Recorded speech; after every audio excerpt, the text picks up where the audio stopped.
Ang buwis-buhay na canyoneering, meron na rin pala sa Bicolandia. Para sa mga biherong mahilig sa extreme adventure, para sa inyo to.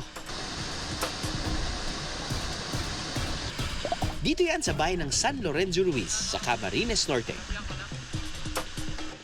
Ang unang cliff may taas na 30 feet. Ito raw ang pinakamataas at kapag nalampasan ito, yakang-yakan na raw ang mga susunod. Narinig ko na yan. Okay, nag-shortcut kami. Paradise Falls. 30 feet sabi niya, 3 palapag. Okay, let's do it!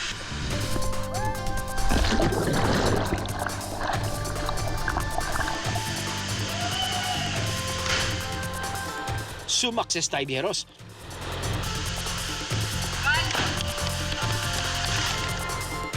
Pero para sa mga hindi pa kayang tumalon, may option naman.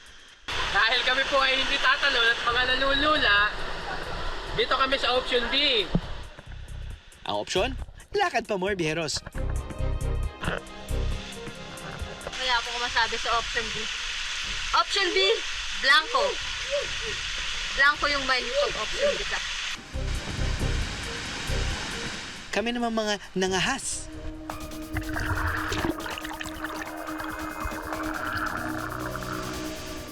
More adventures to come. Ilang falls pa ba, mga kuya?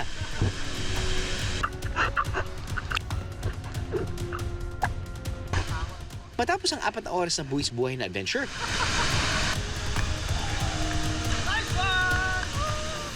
narating din ang inaasam-asam na Mananap Falls.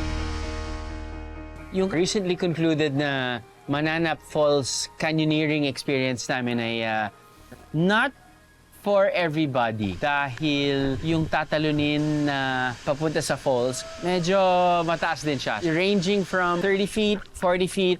Sometimes you gotta die a little to live a little. Yun yung isa sa mga, I guess, pinaniniwalaan ko sa buhay ko. Cross out each fear.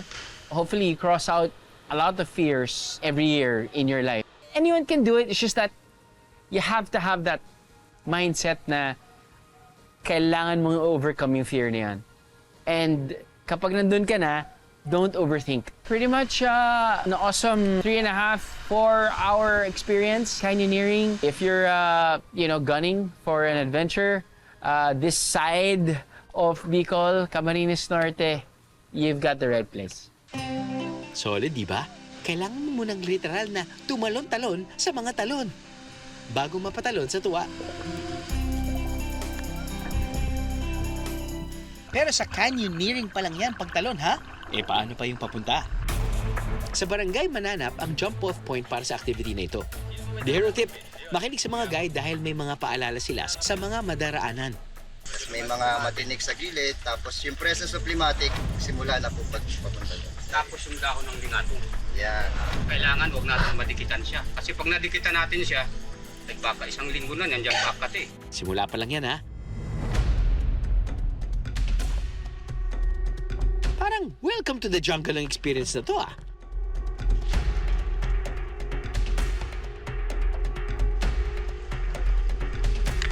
Mark safe na sa matatarik at madudulas na daan.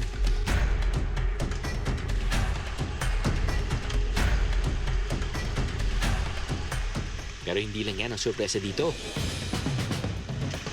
Yung angle po, 45 degrees.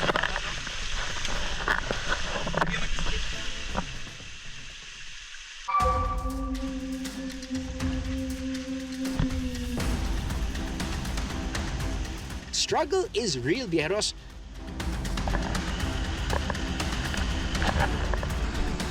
Kaya kung gugustuhin nyo ring ma-experience ito, kailangan lang makipag-ugnayan sa local government unit ng Camarines Norte.